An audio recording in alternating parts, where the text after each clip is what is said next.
Hello, good morning. Welcome back to another episode of Transform Your Menopause with me, Julie. I say good morning. It's Sunday as I'm recording this. It's a lovely, bright, crisp day outside. So I'm going to cut straight to the chase this morning. It's the first weekend in February. How are you feeling? I know that quite a lot of you will have started January full of good intentions, thinking that this was going to be the year that you were going to put your most pressing menopausal symptoms behind you. I think realizing that you can't go on like this for much longer, but we're now like the first month into 2025, and guess what? You're feeling exactly the same. Absolutely nothing has changed. And I think the most frustrating part of that for you, because I see this with my clients all the time, is that it's not the first time you've been here. You maybe tried this 6 months ago, maybe 3 months ago, maybe a year ago. And despite your best ever efforts, despite feeling that you're trying absolutely everything, you're still struggling with the same challenges. Absolutely nothing has changed. And I know what those kind of challenges are that you're facing, that you're feeling absolutely exhausted because you're waking up 2, 3, maybe 4 times a night. And then once you are up, that you're not able to get back to sleep. You just end up laying there staring at the ceiling or in frustration, just get up, go downstairs. But all of this, it's not just the sleep, is it? How it's impacting your relationships at home, how it's impacting you at work. I think the thing is that, since we're talking about sleep, when you're not sleeping, everything else feels worse because of that, doesn't it? You can't think clearly, the brain fog's worse, your anxiety is worse, and everything just feels so completely overwhelming and out of your control. And it's frustrating. I know it's frustrating. And you're starting to wonder that maybe this is it now. This is just how it's going to be from now on forever. And it doesn't have to be that way, but I also want you to know that you're not the only person that's feeling this way. And that's what we're going to talk about in today's episode. I'm going to break down why this happens, the changes, why they're not sticking, and then more importantly, what you can do to move forward from here. Okay, so there's a few reasons why your January motivation hasn't worked in moving you forward or improving your symptoms. So the first thing is you need to really start when you want to start, like when you feel ready to start, so you can work with your brain and your body and its natural cycles. So, you've just come out of Christmas, the new year. That of itself is pretty exhausting, isn't it? It's cold, it's dark. There's a lot of pressures externally, I think, to make that change in January. But deep down, you know that you're just not ready for that yet. And you know what? That's absolutely fine. Now, I've been doing this this will be like coming up 7 years now. And it's a real regular pattern that January, for most, isn't the point where they feel ready to make a change. For most women, when they come to me, it's not until February, sometimes March. I think when that kind of spring shift starts to come in, that most women are ready to start making that kind of impactful change. So that's the first thing I want you to know, that it's completely normal. You're following the natural trends really that I see every year anyway. Okay, the second thing is doing too much. So I think the temptation is to go all in, isn't it? That you throw everything that you've got at making this change. You're so determined that you want to see the back of these symptoms that are bothering you, that rage, the lack of sleep, the complete lack of energy. You're so determined to see the back of that you just want to do everything that you can to achieve that. But actually that in and of itself is working against you. So, you might have decided that, right, you're going to cut out coffee, you're going to do dry January, you're going to do the new diet, you're going to try 5 different supplements, you're going to exercise every single day, and then within just 2 weeks, you've been like completely burnt out and drained, and then you're back to square one. This is a classic case of too much too soon. Real change happens when we take our time, when we make really focused changes that are impactful, and so that you can identify exactly what makes you feel good, what works for you. Because once you know, if you slow down and can I do things like layering new things up, you can identify exactly what helps you sleep, identify exactly what helps ease your anxiety. So of course, then you're going to want to repeat those activities because you want to feel good, right? So I think coming away from that all or nothing approach so you can avoid being burnt out before you've even started. Okay, problem number 3 that I see is listening to too many different people. So one day you've been reading about fasting, next you're doing this miracle supplement, and then you hear some influencer on Instagram telling you need to cut out dairy, and then suddenly you're completely overwhelmed, you don't know what to believe, and then you get stuck in that information paralysis. So instead of doing anything, you do nothing, you get completely stuck.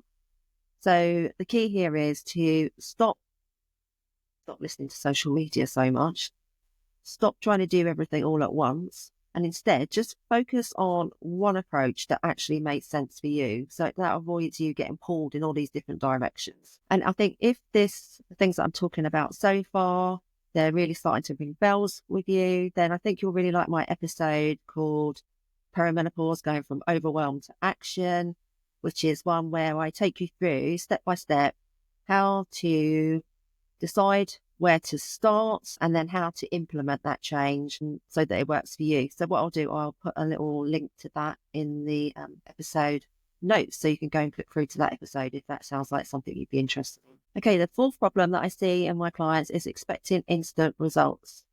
So you try something new, and when you don't feel better immediately, you assume it's not working. I think making impactful long-term change, it isn't about quick fixes. It's about making the right choices consistently so that you see those real lasting improvements in how you feel. And the best news about that all is that when you focus actually on what works, you'll start seeing results far quicker than what you're seeing now. And being consistent. Once you're finding out what works, being consistent. It's like people come along to a breathwork session and feel like that's going to resolve everything for them, but you do need to be consistent. If you find something that works, you just need to be consistent with it. So if breathwork is something that works for you, it's 5 minutes every day, and then you're going to see that that real benefit in your symptoms and in your lifestyle, in your work routine, in your family relationships because you feel calmer. So that's just going off on a bit of a tangent there, but that's just an example for you. Okay, problem number 5 that I see is not having the right support system around you. I think what I often see is that women trying to make these changes all on their own when, thinking that we can handle it all ourselves. The women that I see in practice, these are busy, professional people that are spinning a lot of plates. So people that have been, extremely driven their whole lives to get them to where they are now. And I hear that from them, that they should be able to deal with this, and that becomes another layer of guilt on them, isn't it? Because well, why can't I handle this? I should be able to do this. But it's something what I see is it's something that we need to share. So whether that's, you go through the route through your healthcare provider, from your GP, maybe a practice nurse, or whether you come to see someone like me who has expertise in particular symptom management. So for me, I really love supporting menopausal women with anxiety, burnout, overwhelm, because that's where I can really make a difference. And it's really wonderful when you see people feeling so much better from the simple changes you help them put in place. But it might not be something like that. It might be a community of women that you go to. Your workplace might have a menopause support group. You might have one in your community that you can go to. But I think whatever feels right for you, seek that out, because having the right support can make all the difference to how you feel, and a bit of guidance can get you from being stuck to moving forward and starting to see change in your symptoms and improvement in how you feel. Okay, so I want to take you through a real example now. So I'm going to tell you about Lucy, who was a previous client of mine. Lucy's not her real name. So Lucy came to me feeling completely stuck. So she had been, I think she'd been feeling like really struggling for about a year before she came to see me. She said that she had been trying everything. So she was on HRT. She was taking all these supplements. She felt that she had made all the dietary changes. You know, she was also trying to lose weight at the same time. But she still felt completely awful. She was exhausted. She wasn't sleeping. She was avoiding social situations because she was experiencing anxiety about that.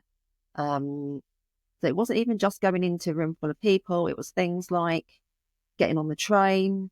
She was worried that, you know, she'd miss a stop, that she'd lose her bag, anything. Sometimes she wouldn't even know why she felt anxious, but that was something that I remember her particularly talking about, was getting on the train to go and meet her friends. And she just didn't feel like herself anymore. When you reach that point, like Lucy was, where you're waking up consistently, like 2-3 times a night, you know, dragging yourself through every day, that has a significant impact. Of course it does. It would affect anyone, wouldn't it?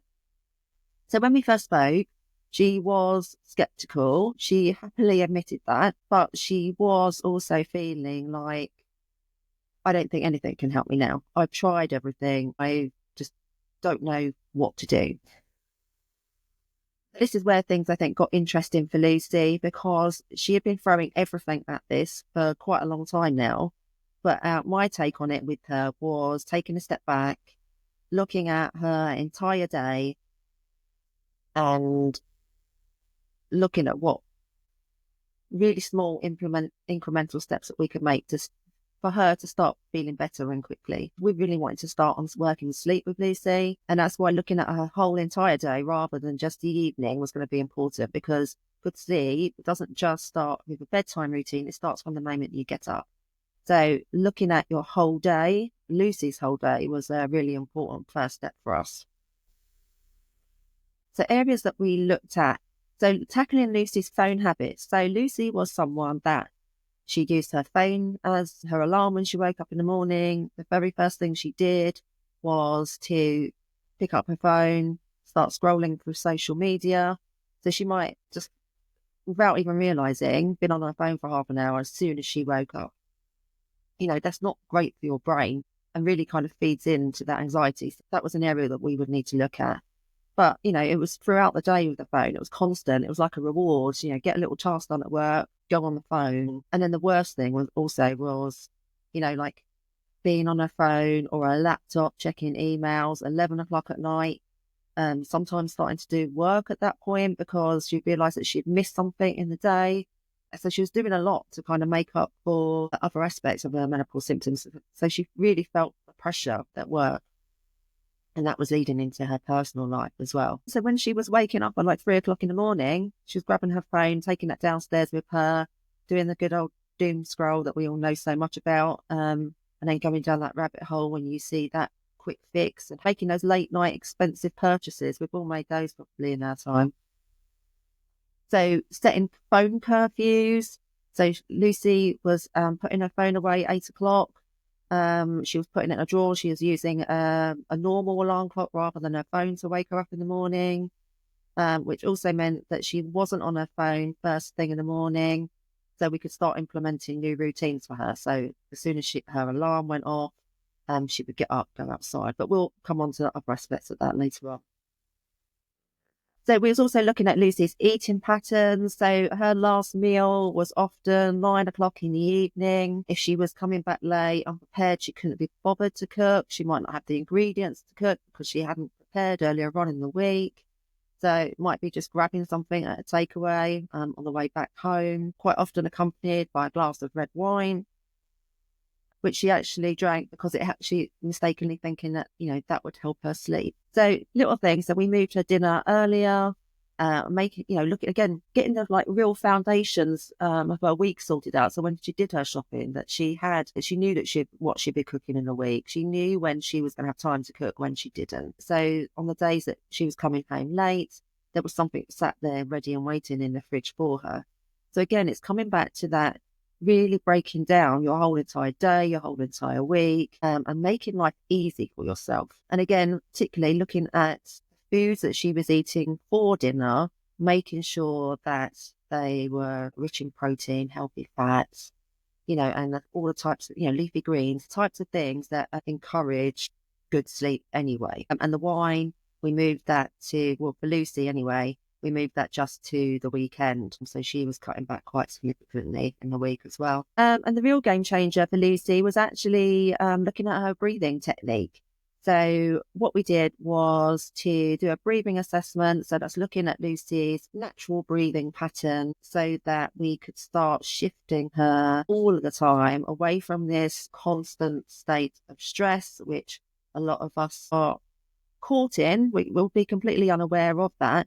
But with functional breathing, it's really easy to correct that. So we'll take your body from being in a constant state of stress and putting you into a nice rest and digest. So you're relaxed, your body knows it's safe, and you can use certain techniques to help relax you for sleep. So that's something that we did with Lucy.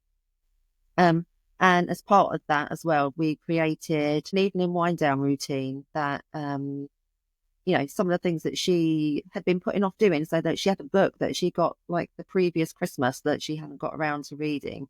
So for her, it was things like making sure the lights in the house were dimmed from about 8 o'clock, that, like I say, that her mobile phone was put away from that point. I think she was having a warm shower, getting in some comfy clothes, starting to like let your body know that it's starting to wind down for bed. She was, like I say, making time to read that book and using some real kind of gentle and breathing techniques as well. And then having a consistent bedtime. So that was part of her evening routine. So within, I would say, it was probably about 4 weeks or so, 4 weeks that she came back and was saying that something had completely shifted from her. That she had gone from those 2 to 3 night regular wake ups. I mean, it wasn't perfect. Some nights that she would still wake up at like dreaded like 2 o'clock, but the majority of the time now, she was now pretty much sleeping through the night. If she woke up a little bit early, she was able to get herself back off to sleep pretty quickly. And then it's those knockdown effects, isn't it? Once you start sleeping, she wasn't feeling so exhausted in the morning. So she wasn't relying on coffee and sugar to get her through the day. So her nutrition started to improve. And because of that, her anxiety was starting to lift. Her hot flushes were a little bit less intense. She was having the energy to like perform at work again. So she was getting her confidence back. So it's all these like roll down effects, isn't there, from just changing like a few simple things. So yeah, and the message itself, I've just got it written down here because it was like, it really struck me at the time. So she sent me a WhatsApp, like, I just gave a presentation at work and for the first time in months, I feel like myself again. I was clear-headed, confident and actually enjoying it. I hadn't realised how much my sleep was affecting every part of my life. That's what a turnaround. And I think all of us would like to feel like that, wouldn't we? So the best bit of that, and I hope that you got that from Lucy's example, was that none of these changes were complicated. We weren't adding in fatty diets or expensive supplements, no radical lifestyle shifts. We were just helping her body essentially to remember how to sleep again, that we were working with her natural rhythms rather than working against her body. So what do you do now? What can you do to bring about your turning point so you can start bringing about that kind of impactful change like Lucy did? Actually, there's an important point that I actually missed probably about Lucy's scenario. I mentioned that she was taking HRT. I did encourage her to go back to her GP and ask for a HRT review. So she had been taking HRT for 8 months by that point, but was still experiencing significant symptoms. So HRT isn't, you don't just start taking it on and that's it forever. Quite often, the dose might need to be tweaked. You might need a different route for you to get the best results. So it's absolutely fine to ask for a review. You're perfectly within your rights to do that. And you can always ask for a second opinion as well if you're not happy with with the GP that you see, the health practitioner that you see. Luckily with Lucy, her GP worked alongside me. They adjusted her dose and the delivery method, and then combined with the lifestyle changes that we were implementing, that comprehensive, that kind of 360 approach really made a big difference for her. And that's what I mean about doing things right. It's looking at the bigger picture, looking at everything, because, no one thing on its own is going to make that huge difference for you. So if you've been feeling stuck, if you've been feeling a little bit like Lucy, here's where I want you to start making that difference. So number one, understanding your breath. So let me share something with you that might surprise you. Most women that I see have some sort of breathing dysfunction. Well, it's not just women, it's pretty much everyone has some sort of breathing dysfunction, which is essentially just bad habits that we've picked up over the course of our lifetime. For a lot of women, that can just be from sucking in your belly your whole entire life. Breathing in these ways are just making your menopausal symptoms worse. So when you're breathing from your chest rather than from your diaphragm, you're keeping your body in that fight or flight mode. This affects everything: your sleep, how anxious you feel, your rage, your hot flushes. So there's something you could try right now. So if you place one hand on your chest, one hand on your belly, so kind of your lower ribs, so maybe like in between your belly button and your lower ribs, or maybe round to the sides here, and just continue breathing normally as you would. But as you breathe in, just pay some attention to what moves first. So is it your chest or is it your belly? And then we've just identified one of the things for you to work on. So your belly, your lower ribs, that should be the first place to see that movement to expand when you breathe in. So if you're feeling that from your chest, I think if you can just carry at various points in the day, just put your hand on your belly, encourage you, let it go, let it soften, and just encourage your inhale, that expansion to come from your belly rather from your chest. And you're already making some really basic adjustments there to help yourself feel better.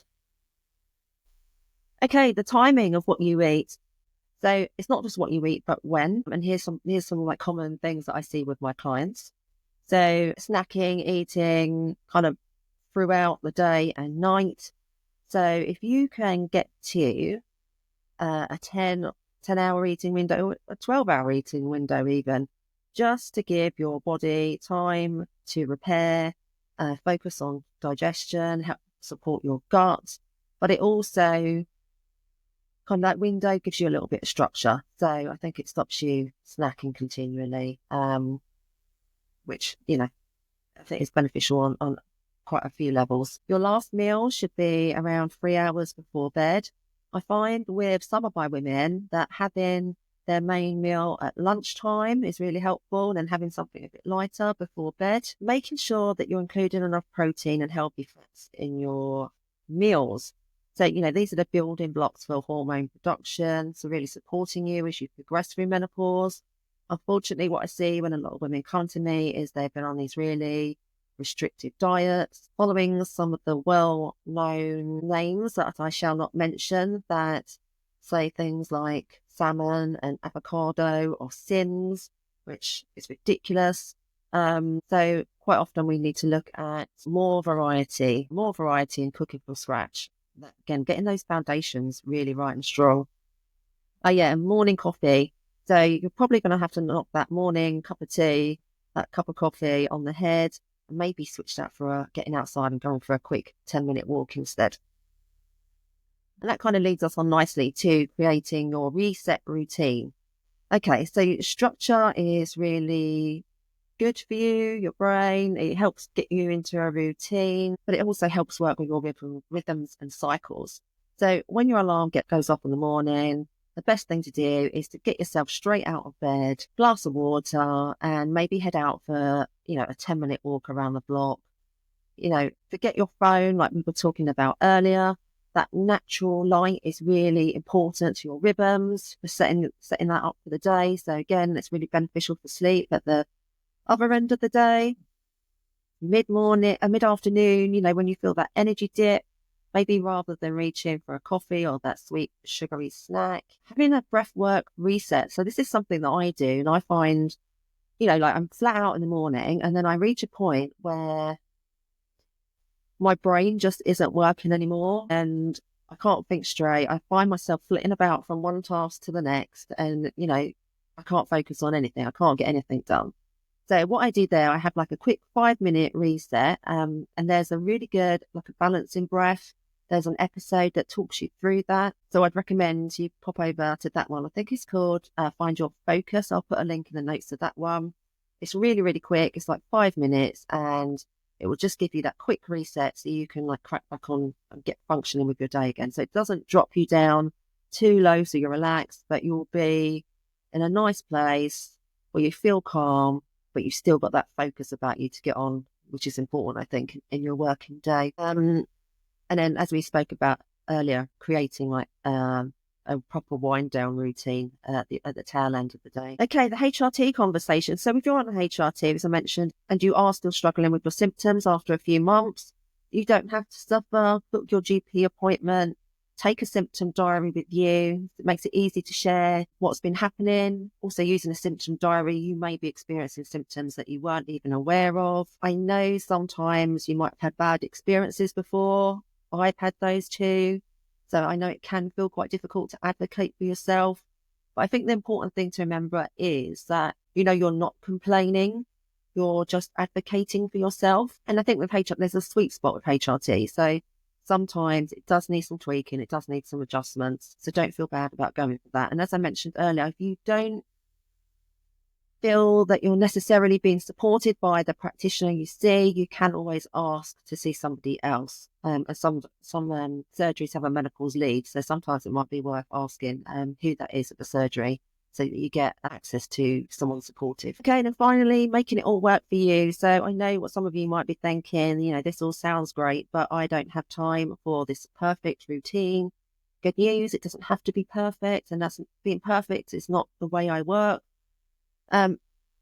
Choose the thing that excites you the most. That should be your starting point. So if it's, thinking, well, I'd be quite interested in changing the way I breathe, go and find out about that. If it's, you know that you're reliant on takeaways or processed foods, maybe your starting point would be that you want to like cook from scratch once a week. It might be that some of the things I've been saying about evening routine and has been really resonating with you. So that might be your starting point. But here's the thing, just pick one of those things, one non-negotiable, one thing that you will do every single day, no matter what. Make it small, make it achievable. Like I said, make it the thing that's got you quite excited and fire up. That's your starting point. Second thing is schedule it, so you need to make sure you schedule it, put it in your diary. But better than that, I'll say tag it onto something that you're already doing, habit building, because it gives you that natural prompt, that reminder. So it could be while you're boiling the kettle, say, that you put your hand on your chest and your belly and just to check in and see where you're breathing so that you can change that to a more relaxed way of breathing, letting your belly go. It could be, I don't know, saying you were trying to drink more water in a day, because that's really helpful for brain fog and anxiety as well. That maybe when you get home from walking the dog, the first thing you do is go and have a glass of water. So just tagging things on, making them small, but then tagging them on to things that you're already doing. And just make that one change for a little while and track it. Just notice any kind of subtle differences that you notice. So it isn't about judging yourself or, quite unreliable on noticing changes, so that you can see what happened at week 1 versus week 3. So you can actually see the difference that has made for you. Okay, so that's it for this episode. So if you have been sitting there nodding along thinking, oh my God, this is me, then let's take that step together. So I promise you, life doesn't have to feel this way forever. You can feel confident, happy, back in control of everything again. So I do have openings for one-to-one if you want to explore that further. So you can get in touch with me on any of my social media channels. I tend to spend more time on Instagram these days.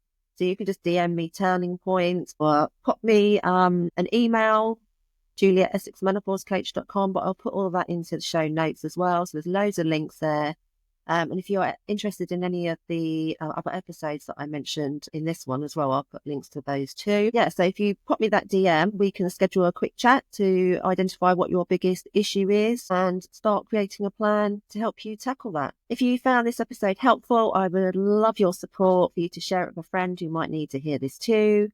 It's really important for me to reach more people, but also so that I can support more people too. We have a really strong belief that you don't have to suffer in menopause. Thanks for listening. As always, next time I've got Anna from Animated Physio on, talking about pelvic floor health in menopause. So if that one's of interest to you, you might want to come back for that one.